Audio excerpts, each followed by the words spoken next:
오늘 말씀은 마태복음 5장에서 시작된 예수님의 산상수훈의 대미를 장식하는 마지막 말씀이며 결론이라 할 수 있겠습니다. 예수님은 지금까지 이 산상설교를 통해서 하나님의 나라가 어떤 곳인지, 그 백성들은 어떤 원리를 따라 살아야 하는지, 기도는 어떻게 하고 경건생활과 봉사는 어떻게 하는지, 사람들이 이제껏 들어본 적이 없는 말씀들을 들려주셨습니다. 그래서 오늘 본문 맨 끝에 당시 사람들이 받았던 느낌을 이렇게 기록하고 있습니다. 예수께서 이 말씀을 마치심에 무리들이 그의 가르치심에 놀라니 이는 그 가르치시는 것이 권위 있는 자와 같고 그들의 서기관들과 같지 아니함이러라. 아멘.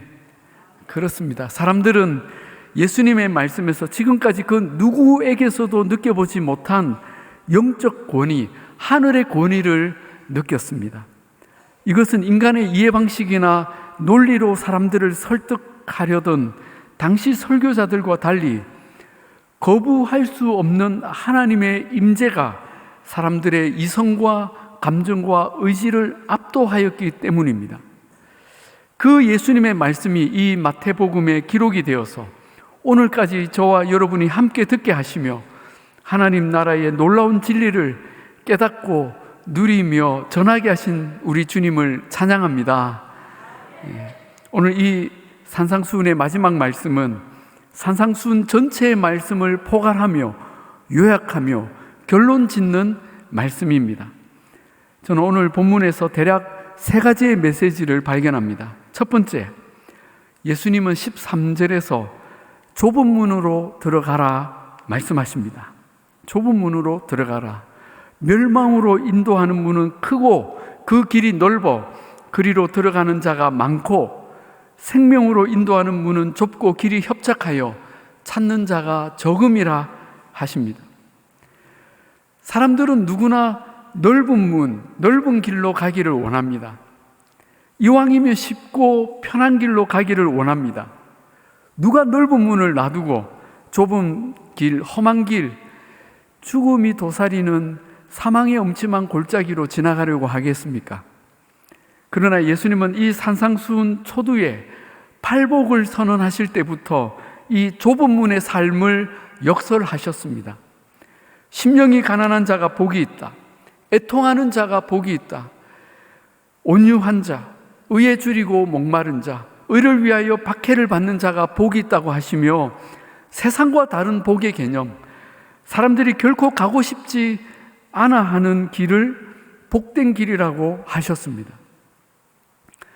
율법에 대해서도 바리새인과 서기관들처럼 보여지는 외형적 상대적 준수가 아니라 그 율법을 주신 하나님의 온전하심과 같이 온전함을 이루는 그 차원이 다른 내면적, 절대적 준수를 가르치셨습니다. 또 기도에 대해서도 인간의 뜻과 목적을 이루는 자아 충만한 기도가 아니라 하나님의 나라와 의를 먼저 이루는 주기도문을 가르쳐 주셨습니다. 또 우리 속에서 터져나오는 비판의 마음을 억누르고 먼저 내 눈에 들보를 빼며 나를 변화시켜서 세상을 구하라고 가르치셨습니다. 이러한 좁은 문, 좁은 길이 결국 우리를 하나님의 나라, 천국으로 인도한다고 말씀하셨습니다. 그런데 여러분, 우리같이 죄로 오염된 인생이 이런 좁은 문, 좁은 길의 삶을 어떻게 걸어가겠습니까? 주님은 또 다른 율법으로 우리에게 더 무거운 굴레를 씌우시는 것이 아닙니까? 그렇지 않습니다. 우리는 이 산상수훈 전반에 걸쳐 제시된 이 좁은 문, 좁은 길의 메시지를 들으며 결국 이 모든 말씀이 오직 한 분을 가리키고 있음을 보게 됩니다. 바로 예수 그리스도, 그분이 우리를 생명으로 인도하는 유일한 문이며 그분이 걸어가신 십자가의 길이 우리가 따라야 할 영원한 진리임을 보게 되는 것입니다. 요한복음 14장 6절에서 예수님은 내가 곧 길이요 진리요 생명이니 나로 말미암지 않고는 아버지께로 올 자가 없느니라 하셨습니다. 그렇습니다. 이 산상수훈의 모든 교훈과 진리는 우리의 길이요 진리요 생명 되신 예수 그리스도, 그분을 가리킵니다. 예수 그리스도를 믿고 따르는 삶이 결코 쉽지 않으며 우리 자아의 죽음을 통과해야만 하는 찾는 자가 적은 길이지만 우리는 그 길이 진리임을 믿기에 오늘도 주님이 걸어가신 그 길을 우리가 함께 걸어가는 것입니다. 아멘이십니까? 두 번째 결론은 열매로 알리라입니다. 주님은 우리가 예수 그리스도로 말미암은 이 좁은 문, 좁은 길을 가지 못하도록 우리를 헷갈리게 만들고 다시 넓은 길로 돌아가게 만들려는 거짓 선지자들이 있다고 하십니다. 15절에 거짓 선지자들을 삼가라. 양의 옷을 입고 너희에게 나아오나 속에는 노략질하는 일이라 하시며 아주 심각한 말씀을 하시죠. 그런데 문제는 우리가 이 거짓 선지자를 분별하기가 너무나 어렵다는 것입니다. 이들은 양의 옷을 입고 나타납니다.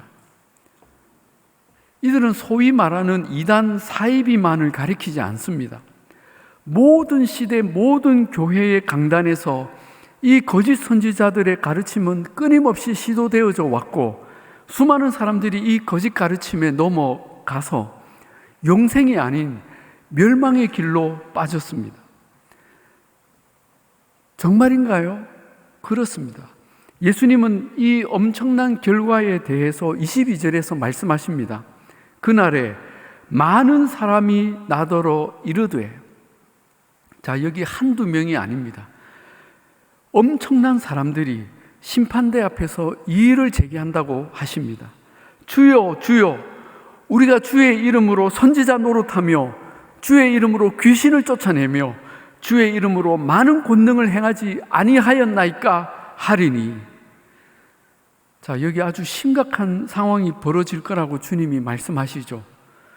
지금 이의를 제기하고 있는 사람들은 이단에 빠진 사람이거나 신앙생활을 적당히 했던 사람들이 아닙니다. 주의 이름으로 선지자 노릇을 했다고 합니다. 쉽게 말하면 하나님의 말씀을 전하였고 설교도 했고 가르쳤다는 것입니다. 여기엔 목사들도 있고 교회 중직자들과 리더들도 대거 포함되어 있을 것입니다. 그뿐입니까? 주의 이름으로 귀신을 쫓아내며 많은 권능을 행했다고 강조합니다. 이 정도면 누가 봐도 확실한 믿음의 사람 아닙니까? 교회를 위해, 복음을 위해 굉장한 일들을 했고 영적인 은사와 능력도 수없이 나타났는데 이 정도면 천국을 보장받은 사람 아니겠습니까? 이런 사람이 어떻게 천국에서 탈락이 됩니까? 그런데 심판의 날에 주님은 마른 하늘에 날벼락 같은 선고를 내리십니다. 23절에 그때에 내가 그들에게 밝히 말하되 내가 너희를 도무지 알지 못하니 불법을 행하는 자들아 내게서 떠나가라. 모두를 충격에 빠뜨리는 이 판결은 도대체 이들의 무엇이 잘못되었다고 말씀하는 것입니까? 그것은 그들이 거짓 선지자들의 가르침을 듣고 주님이 가르치신 진리와는 전혀 다른 길을 걸어왔다는 데 있습니다. 선지자 노릇하고 주의 이름으로 귀신을 내쫓고 권능을 행한 것도 그 잘못된 길 안에 있었다는 것입니다. 그만큼 거짓 선지자와 그 교훈은 우리가 분별하기가 어렵습니다. 그렇다면 우리는 이 거짓 선지자와 교훈을 어떻게 분별할 수 있습니까? 주님은 그들을 알아보는 정확한 방법을 말씀해 주십니다. 16절입니다. 그들의 열매로 그들을 알지니 가시나무에서 포도를 엉겅퀴에서 무화과를 따겠느냐. 무슨 말씀입니까? 그들의 열매로 그들을 알아볼 수 있다는 것입니다. 그들의 열매, 즉 그들의 삶, 그들의 행위를 통해 그들을 알 수 있다고 하십니다. 그들의 일상, 그들이 보냄받은 가정에서 일터에서, 이웃에서, 또는 아무도 보는 이 없는 곳에서 과연 어떤 삶을 살고 있는지, 어떤 생각, 어떤 말, 어떤 행동으로 살았는지, 주변에서 어떤 평가를 받는지, 과연 하나님의 뜻을 행하며 살았는지, 자기 뜻을 주장하며 하나님 뜻이라 포장하며 살았는지, 그것이 그들의 구원의 여부를 판별하는 기준, 열매라고 하십니다. 21절입니다. 나더러 주여 주여 하는 자마다 다 천국에 들어갈 것이 아니요 다만 하늘에 계신 내 아버지의 뜻대로 행하는 자라야 들어가리라. 자, 그렇다면 우리는 이쯤에서 이런 질문을 진지하게 하게 되죠. 그러면 우리가 좋은 열매를 많이 맺어야 한다는 말씀입니까? 그러면 어떤 좋은 열매를 얼마나 많이 맺어야 합니까? 여러분, 이 질문은 그 자체로 이미 모순입니다. 왜냐하면 좋은 나무는 좋은 열매를 맺게 되어 있죠. 좋은 열매는 나무인 우리가 애쓰고 노력한다고 맺어지는 것이 아니기 때문입니다. 좋은 열매를 맺느냐 안 맺느냐는 사실 우리 노력의 문제가 아니라 우리 존재의 문제입니다. 16절을 다시 보십시오. 그들의 열매로 그들을 알지니 가시나무에서 포도를 또는 엉겅퀴에서 무화과를 따겠느냐. 나무가 가시나무인데 100년을 키운들 포도를 딸 수 있겠습니까? 나무가 엉겅퀴인데 아무리 좋은 거름을 준다고 무화과를 딸 수 있겠습니까? 그럴 수 없습니다. 이것은 존재의 문제입니다. 17절, 18절에도 말씀합니다. 이와 같이 좋은 나무마다 아름다운 열매를 맺고 못된 나무가 나쁜 열매를 맺나니 좋은 나무가 나쁜 열매를 맺을 수 없고 못된 나무가 아름다운 열매를 맺을 수 없느니라. 그렇습니다. 그리고 19절에 아름다운 열매를 맺지 못하면 그 나무는 찍혀 불에 던져질 것이라고 하십니다. 그러므로 우리는 좋은 열매를 맺으려고 더 종교적인 열심을 낼 것이 아니라 내가 좋은 나무에 속했는지 먼저 진지하게 돌아봐야 합니다. 내가 예수 그리스도 안에서 새로운 피조물로 거듭났는지, 나의 옛자아는 죽고 예수 그리스도로 사는 존재가 되었는지, 그분 안에서 생명과 능력과 천국을 누리고 있는지를 살펴보아야 합니다. 만약 이것이 자신이 없으면 지금이라도 주님의 십자가 앞에 우리는 나아가야 합니다. 이런 사실에 대해 예수님은 요한복음 15장에서 명확히 말씀하셨습니다. 나는 포도나무요 너희는 가지라. 그가 내 안에 내가 그 안에 거하면 사람이 열매를 많이 맺나니 나를 떠나서는 너희가 아무것도 할 수 없음이라. 여러분, 우리가 예수님이라는 나무에 잘 붙어 있는 것, 그분에게 속해 있는 것이 중요합니다. 그러면 열매는 자동으로 맺어지게 되어 있습니다. 어떤 열매를 맺습니까? 성경은 이 열매들에 대해서 여러 군데서 이야기합니다. 첫 번째는 회개에 합당한 열매를 맺는다고 하십니다. 죄에서 철저히 돌이키는 결단과 삶의 변화가 첫 번째 열매이죠. 그리고 성령의 9가지 열매를 맺는다고 하십니다. 즉 사랑과 희락과 화평과 오래 참음과 자비와 양선과 충성과 온유와 절제의 열매를 맺습니다. 그런데 여러분, 이 성령의 9가지 열매는 한마디로 말하면 예수님을 닮은 인격입니다. 우리가 10년, 20년 신앙생활을 하고도 나에게서 예수님의 향기가 나타나지 않고 예수님의 성품이 나타나지 않으면 심각하게 고민해야 합니다. 물론 우리가 다 기질이 다르고 성격이 다릅니다. 그러나 성령께서 우리 안에 오셨다면 우리는 이 성령의 9가지 열매, 예수님을 닮은 인격이, 그 향기가 흘러나가야 하는 것입니다. 또한 항상 찬송의 제사를 드리는 입술의 열매를 맺는다고 하십니다. 입술의 열매, 우리의 입으로 주님을 찬양하고 예배하는, 그래서 이 예배의 자리가 가장 사모되고 정말 기다려지는 그런 마음으로 바뀌는 것이죠. 그리고 자신의 헌신으로, 자신의 희생으로 다른 생명을 구하는 복음의 열매, 전도의 열매를 맺는 것입니다. 이 모든 열매들은 우리가 예수님 안에서 좋은 나무가 될 때 자연스럽게 맺어지는 열매들이라고 하십니다. 우리에게 이 열매들이 맺어지고 있습니까? 지금까지 좋은 열매를 맺으라고, 좋은 열매를 위해 애쓰고 노력해서 천국에 들어가자고 가르친 것은 율법주의였습니다. 그걸 가르친 사람들이 바리새인과 서기관들이었고 그들이 거짓 선지자들이었습니다. 지금도 수많은 강단에서 저 또한 이런 유혹을 수없이 받습니다. 여러분이 더 열심히 예배에 참석하고 더 열심히 복음을 전하고 더 헌금하고 더 봉사하고 충성해야 우리가 하나님의 자녀가 된다고 가르치고 싶은 그 가짜 복음의 유혹이 강단에 늘 도사리고 있습니다. 이런 윤리와 도덕, 헌신과 노력이 구원의 길인 것처럼 지금도 이렇게 선포되는 강단들이 있습니다. 여러분, 윤리와 도덕, 헌신과 노력은 우리가 천국의 백성임을 증명하는 열매이지, 우리가 그런 삶을 살고 헌신하고 노력한다고 천국 백성이 되는 것이 절대로 아닙니다. 이것을 헷갈리면 주님이 예로 드셨던 그 불법을 행하는 자들, 마지막 심판날에 주여 주여 우리가 주의 이름으로 이런 일들을 하고 이렇게 권능을 많이 행했는데 왜 우리를 도무지 모른다고 하시고 왜 불법을 행한다고 하십니까? 라는 꼴이 난다는 것입니다.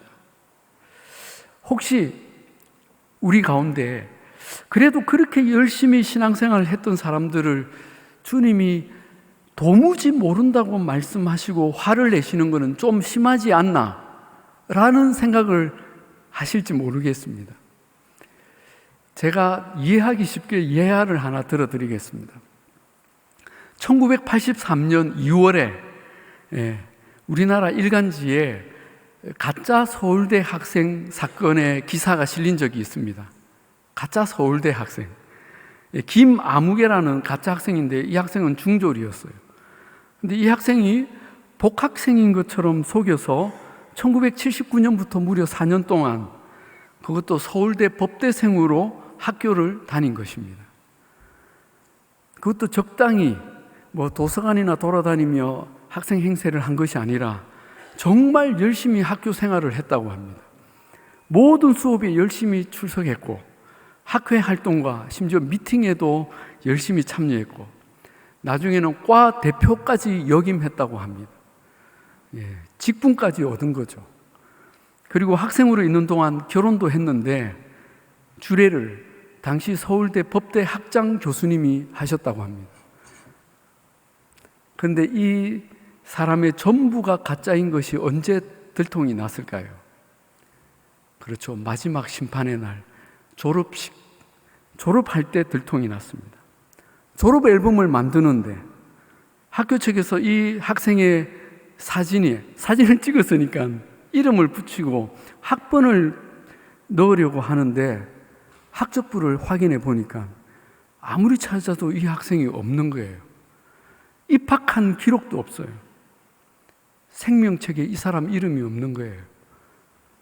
결국 학교 측에서 이 학생을 신고했습니다. 네가 서울대생 이름으로 열심히 수업을 듣고 과 대표 노릇을 하며 학과를 위해 많은 봉사를 하고 헌신과 수고를 하였지만 학교는 너를 도무지 알지 못하니 이 불법을 행하는 자야 여기서 떠나가라. 당연하지 않습니까? 이 사람이 이런 결과를 받은 것은 노력이 부족해서가 아니라 존재의 문제에 있었던 것입니다. 수업을 듣고 과 대표를 하고 학과를 위해 수고하고 애쓴 것은 학생이 되었을 때 마땅히 맺는 열매이지 그런 수고를 열심히 한다고 학생이 되는 것은 아닙니다. 그리고 정말 그 학교 학생이면, 그런 그 학생이 되었다면 그는 최선을 다해 열심히 공부하고 그 학생으로 살아야 하죠. 주님은 이것을 말씀하신 것입니다. 우리가 예수 그리스도를 믿고 그 존재가 바뀌지 않았다면 우리는 결코 하나님 나라에 들어가지 못하고 어떤 노력을 해도 그 백성이 될 수 없다는 것입니다. 그렇다면 서기관 바리새인들은 다 천국에 들어가게 해요.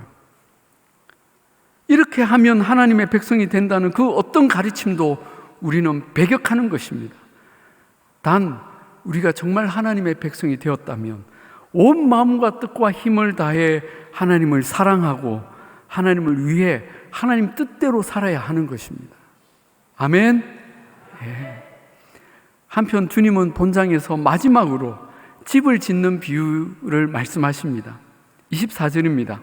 그러므로 누구든지 나의 이 말을 듣고 행하는 자는 그 집을 반석 위에 지은 지혜로운 사람 같으리니. 그리고 반대의 비유도 26절에 말씀하시죠. 나의 이 말을 듣고 행하지 아니하는 자는 그 집을 모래 위에 지은 어리석은 사람 같으리니. 주님은 집을 짓는 비유로 지혜자와 우매자를 비교하십니다. 이 두 비유는 지금까지 산상수훈에서 가르치신 말씀들의 결론입니다. 즉 지혜로운 사람은 예수님의 이 말씀을 듣고 행함으로 믿음의 삶을 선택합니다. 그러나 어리석은 사람은 이 예수님의 말씀을 다 듣고도 그대로 살지 않는 불신앙의 삶을 삽니다. 사실 예수님의 말씀대로 듣고 그대로 살기란 반석 위에 집을 짓는 것처럼 너무나 어렵고 힘듭니다. 좁은 문, 좁은 길을 가야 하고 자기 십자가를 지고 날마다 자아의 죽음을 직면하며 살아야 합니다. 그러나 이것이 정도이고 생명으로 인도하는 유일한 문이라고 말씀하십니다. 그러나 그렇게 굳이 하지 않아도 진짜처럼 보이는 쉬운 길이 있습니다. 모래 위에 집을 짓듯이 기초공사가 전혀 없어도 누가 봐도 그럴듯한 종교생활로 사람들 앞에 영락없는 하나님의 백성으로 행세를 하는 것입니다. 주님과 전혀 상관없이 굳이 내 뜻, 내 자아를 죽이지 않아도 하나님의 뜻, 하나님의 영광으로 포장을 하면 사람들에게 칭찬도 받습니다. 직분도 받습니다. 그러나 이런 삶에 대해 예수님은 분명히 말씀하십니다. 나는 너를 도무지 알지 못하니 내게서 떠나가라. 그리고 이 가짜의 삶이 결국 어떤 최후를 맞이할지 주님이 알려주십니다. 27절에 비가 내리고 창수가 나고 바람이 불어 그 집에 부딪힘에 무너져 그 무너짐이 심하니라. 어떤 것도 남지 않고 사라지게 될 허무한 결말,